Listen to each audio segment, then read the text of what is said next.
Microphone check. Yo, what's up? We're back. Today I want to talk about records, specifically hip hop records that really shaped my style of how I make beats and also mix songs. I picked out three from my shelf um, that are really important to me and that changed the way I listen to music. I know I don't have a ton of videos on my channel, but obviously talking about samplers and um, type of stuff we do here, I'm a huge fan of hip hop. I listen to other genres of music, but first and foremost, my first love will always be hip hop. Um, so let's just get into it. First, um, is OST by People Under the Stairs. Um, this record is a reissue because the OG pressing of this is very expensive if you find one. They press them. They press these themselves. The original label, I think, was just People Under the Stairs Records. They did all this themselves. And I remember as I got more and more into beat culture and stuff like that,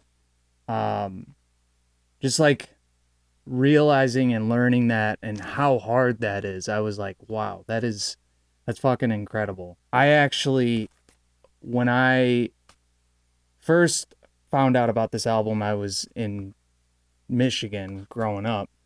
But when I was in California, one of my friends put me on to these old VHS tapes of DJ Dusk's Sound Clash. They would host these DJ and beat battles in LA, and there was a specific one with Best One and will.i.am, and he showed it to me on VHS. Best One brought his MPC 3000, and he was just, dude, it was, if you ever get a chance, go look that up on YouTube. DJ Dusk's Sound Clash, Best One versus will.i.am. If you're into making beats, that shit will change your life. Some notable tracks on this. If you're familiar with this, obviously, LA Song. The biggest song on this is Acid Raindrops. A lot of people know that are into like underground hip hop. My favorite track on this album is Empty Bottles of Water. And the reason I'm making this video is because I was listening to it in the car the other day, and I was like, this sample that he chose is, to me, the epitome of like a perfect sample. It's just like an incredible, it's like psychedelic but jazzy and feel good at the same time, but it's still kind of like out there and obscure, and you're like, what am I even listening to? Like, what instrument is this? It's just, and the drums, like, Best One to me is like one of the best drum break pullers I've ever heard. The way he makes breaks work with samples is just incredible. Another of one of my favorites is Montego Slay. I really appreciate that song because the drum break in that, there's no snare. And I didn't realize that for a long time until I was like listening to it. I'm like, it's just a kick with like this kind of rolling hi-hat and maybe like a tom under there, and then it's just boom boom boom boom boom boom boom boom boom. It's so sick. And then he's got that jazzy horn for the hook, kind of, going over Double K's vocals. It's super dope. This album is incredible, and on the back, it's super cool because he's got all the tubes that I'm assuming would go into like the hardware that he had, or I think he had a Neve console at one point, but I could be wrong about that. This one is one of my top 5 favorite producers. This album is incredible. Um, Another thing that I was gonna say was, fun fact, whosampled.com, you can go in and upload like, oh, this beat contains this sample. Um, Fest One at one point somehow talked the whoever runs that site into taking all of their samples down. And I don't know if it was like a clear, like, oh, we didn't clear this, because being an underground hip hop group,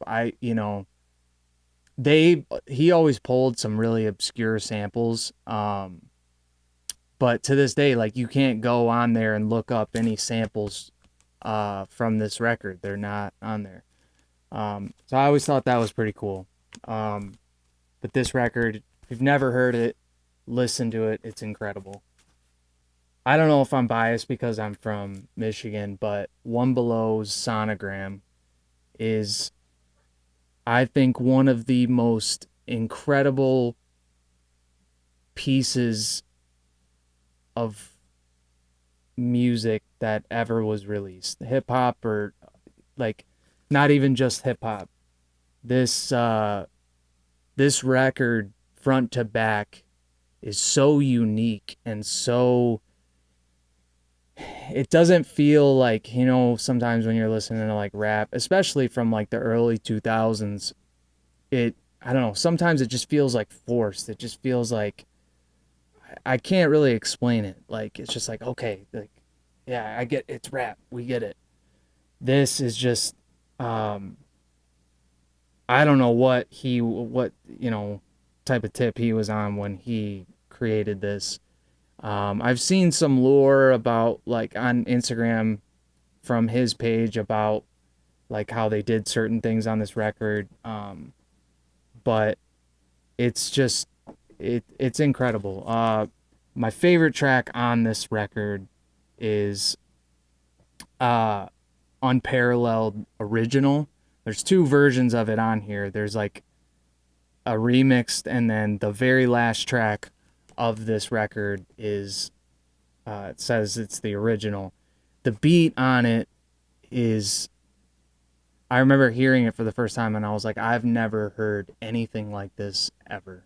Um, he's rapping so fast, but it doesn't feel like that, lyrical, miracle, spiritual. It's just, he just like hits this pocket and does not leave it the entire song.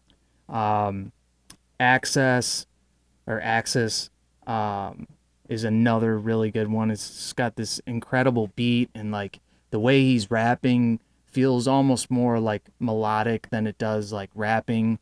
Um, Decepticons is just amazing. Evil of Self, Propaganda, and then it's giving me chills just thinking about it. But the third track on this, so there's an intro, and then there's number 2 is the underground, and then it leads into like this slower song called Back on the Scene, and it just has one of the most beautiful samples I think that has ever been pulled in the history of hip hop.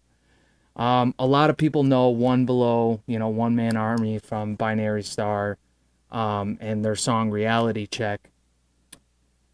That album's dope, but like, to me, it does not hold a candle to this. If there was an underground hip hop Hall of Fame, this would be in it. If you get a chance, put this record on. Do not skip anything. Put some headphones on. Silence your phone and just listen to it. It is incredible. I know it's kind of cliche, but Jay Dilla's Donuts. This is probably my most valuable record, not because of like the money I spent on it, but just, this album is what made me want to make beats. And I know a lot of people that make beats probably got into it because of Dilla. Lo-fi culture and like beat culture as it is today. I really think that he's like the godfather of it. Just a man, his machine, and a bunch of records or wherever he's pulling samples from.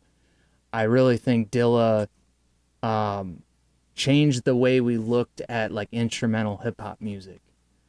Um, this is actually an original pressing. A lot of people see the one with his face on it. That's actually a reissue. This is the original. When I bought this, had shrink wrap and it had uh, like a nutrition sticker on it. And to this day, I regret opening this. And this, I mean, this thing is beat nowadays. When I used to DJ, I always found a time and a place to, literally, like, this is one of those records you could drop the needle on any song for the most part, and it will just work in that setting. Whether you're at a busy dive bar or you're at like a kickback, whatever it is, this record can be played anywhere. I know there's a lot of lure behind, oh, he's in the hospital, he had his 3,000. Oh, he's in the hospital, he had his 303. He, you know, Me and one of my homies actually were talking about how he believes that actually a lot of this album was done in Pro Tools, um, because he, was in and out of the hospital at the point of making this. And the early renditions of Pro Tools, not early, I mean, Pro Tools was around in the 90s, but I think in the book Dilla Time, which I still have yet to read, I know a lot of people say that book is great. I gotta read it. I think he talks something about a lot of the lore being like a myth and whatnot, but to be honest, I don't want to know, because the reason I have a 303 right over here is because of Dilla. I was like, if he could do this on that, I need it. Um, this album is incredible. I don't even really. I think my favorite song of this whole album is Time, Donut of the Heart. The way he flips that Michael Jackson sample, just dude, oh my god, incredible album, incredible producer. I know it's February, so to me, that's Dilla month. Happy birthday, rest in peace, Dilla. Um, and yeah, three incredible albums. If you're not familiar with them, People Under the Stairs, original soundtrack, One Below, Sonogram, and J Dilla, Donuts. And that's all I got for today, guys. Just appreciating music today. You know what I mean? Peace.